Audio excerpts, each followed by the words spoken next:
It is with great pride that I participate in this ceremony of the American University, sponsored by the Methodist Church, founded by Bishop John Fletcher Hurst, and first opened by President Woodrow Wilson in 1914. This is a young and growing university, but it has already fulfilled Bishop Hurst's enlightened hope for the study of history and public affairs in a city devoted to the making of history and to the conduct of the public's business.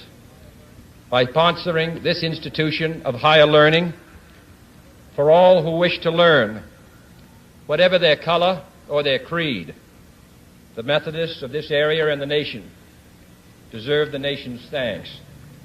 And I commend all those who are today graduating. Professor Woodrow Wilson once said that every man sent out from a university should be a man of his nation as well as a man of his time. And I'm confident that the men and women who carry the honor of graduating from this institution will continue to give from their lives, from their talents, a high measure of public service and public support. There are few earthly things more beautiful than a university, wrote John Masefield in his tribute to English universities, and his words are equally true today. He did not refer to towers or to campuses. He admired the splendid beauty of a university because it was, he said, a place where those who hate ignorance may strive to know, where those who perceive truth may strive to make others see. I have therefore chosen this time and place to discuss a topic on which ignorance too often abounds and the truth too rarely perceived, and that is the most important topic on earth, peace. What kind of a peace do I mean, and what kind of a peace do we seek? Not a Pax Americana enforced on the world by American weapons of war, not the peace of the grave or the security of the slave. I am talking about genuine peace, the kind of peace that makes life on earth worth living, the kind that enables men and nations to grow and to hope and build a better life for their children. Not merely peace for Americans, but peace for all men and women. Not merely peace in our time, but peace in all time. I speak of peace because of the new face of war. Total war makes no sense in an age where great powers can maintain large and relatively invulnerable nuclear forces and refuse to surrender without resort to those forces. It makes no sense in an age where a single nuclear weapon contains almost 10 times the explosive force delivered by all the Allied air forces in the Second World War. It makes no sense in an age when the deadly poisons produced by a nuclear exchange would be carried by wind and water and soil and seed to the far corners of the globe and to generations yet unborn. Today, the expenditure of billions of dollars every year on weapons acquired for the purpose of making sure we never need them is essential to the keeping of peace. But surely the acquisition of such idle stockpiles, which can only destroy and never create, is not the only, much less the most efficient, means of assuring peace. I speak of peace, therefore, as the necessary, rational end of rational men. I realize the pursuit of peace is not as dramatic as the pursuit of war, and frequently the words of the pursuers fall on deaf ears, but we have no more urgent task. Some say that it is useless to speak of peace or world law or world disarmament, and that it will be useless until the leaders of the Soviet Union adopt a more enlightened attitude. I hope they do. I believe we can help them do it. But I also believe that we must re-examine our own attitudes as individuals and as a nation, for our attitude is as essential as theirs. And every graduate of this school, every thoughtful citizen who despairs of war and wishes to bring peace should begin by looking inward, by examining his own attitude towards the possibilities of peace, towards the Soviet Union, towards the course of the Cold War, and towards freedom and peace here at home. First, examine our attitude towards peace itself. Too many of us think it is impossible. Too many think it is unreal. But that is a dangerous, defeatist belief. It leads to the conclusion that war is inevitable, that mankind is doomed, that we are gripped by forces we cannot control. We need not accept that view. Our problems are man-made. Therefore, they can be solved by man, and man can be as big as he wants. No problem of human destiny is beyond human beings. Man's reason and spirit have often solved the seemingly unsolvable, and we believe they can do it again. I am not referring to the absolute, infinite concept of universal peace and goodwill, of which some fantasies and fanatics dream.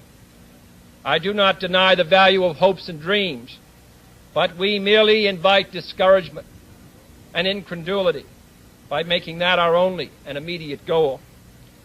Let us focus instead on a more practical, more attainable peace, based not on a sudden revolution in human nature, but on a gradual evolution in human institutions, on a series of concrete actions and effective agreements which are in the interests of all concerned. There is no single simple key to this peace, no grand or magic formula to be adopted by one or two powers. Genuine peace must be the product of many nations, the sum of many acts. It must be dynamic, not static, changing to meet the challenge of each new generation. For peace is a process, a way of solving problems. With such a peace, there will still be quarrels and conflicting interests, as there are within families and nations. World peace, like community peace, does not require that each man love his neighbor. It requires only that they live together in mutual tolerance, submitting their disputes to a just and peaceful settlement. And history teaches us that enmities between nations, as between individuals, do not last forever. However fixed our likes and dislikes may seem, the tide of time and events will often bring surprising changes in the relations between nations and neighbors. So let us persevere. Peace need not be impractical, and war need not be inevitable. By defining our goal more clearly, by making it seem more manageable and less remote, we can help all people to see it, to draw hope from it, and to move irresistibly towards it. And second, let us re-examine our attitude towards the Soviet Union. It is discouraging to think that their leaders may actually believe what their propagandists write. It is discouraging to read a recent authoritative Soviet text on military strategy and find on page after page wholly baseless and incredible claims, such as the allegation that American imperialist circles are preparing to unleash different types of war, that there is a very real threat of a preventative war being unleashed by American imperialists against the Soviet Union, and that the political aims, and I quote, of the American imperialists are to enslave economically and politically the European and other capitalist countries and to achieve world domination by means of aggressive war, unquote. Truly, as it was written long ago, the wicked flee when no man pursueth. Yet it is sad to read these Soviet statements, to realize the extent of the gulf between us. But it is also a warning to the American people not to fall into the same trap as the Soviets, not to see only a distorted and desperate view of the other side, not to see conflict as inevitable, accommodation as impossible, and communication as nothing more than an exchange of threats. No government or social system is so evil that its people must be considered as lacking in virtue. As Americans, we find communism profoundly repugnant as a negation of personal freedom and dignity. But we can still hail the Russian people for their many achievements in science and space, in economic and industrial growth, in culture, in acts of courage. Among the many traits the peoples of our two countries have in common, none is stronger than our mutual abhorrence of war. Almost unique among the major world powers, we have never been at war with each other, and no nation in the history of battle ever suffered more than the Soviet Union in the Second World War. At least 20 million lost their lives. Countless millions of homes and families were burned or sacked. A third of the nation's territory, including 2/3 of its industrial base, was turned into a wasteland, a loss equivalent to the destruction of this country east of Chicago. Today, should total war ever break out again, no matter how, our two countries will be the primary target.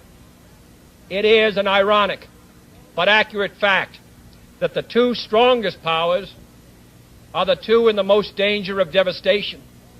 All we have built, all we have worked for, would be destroyed in the first 24 hours. And even in the Cold War, which brings burdens and dangers to so many countries, including this nation's closest allies, our two countries bear the heaviest burdens. For we are both devoting massive sums of money to weapons that could be better devoted to combat ignorance, poverty, and disease. We are both caught up in a vicious and dangerous cycle, with suspicion on one side breeding suspicion on the other, and new weapons begetting counter-weapons. In short, both the United States and its allies, and the Soviet Union and its allies, have a mutually deep interest in a just and genuine peace and in holding the arms race. Agreements to this end are in the interests of the Soviet Union as well as ours, and even the most hostile nations can be relied upon to accept and keep those treaty obligations, and only those treaty obligations, which are in their own interest. So let us not be blind to our differences, but let us also direct attention to our common interests and the means by which those differences can be resolved. And if we cannot end now our differences, at least we can help make the world safe for diversity. For in the final analysis, our most basic common link is that we all inhabit this small planet. We all breathe the same air. We all cherish our children's futures. And we are all mortal.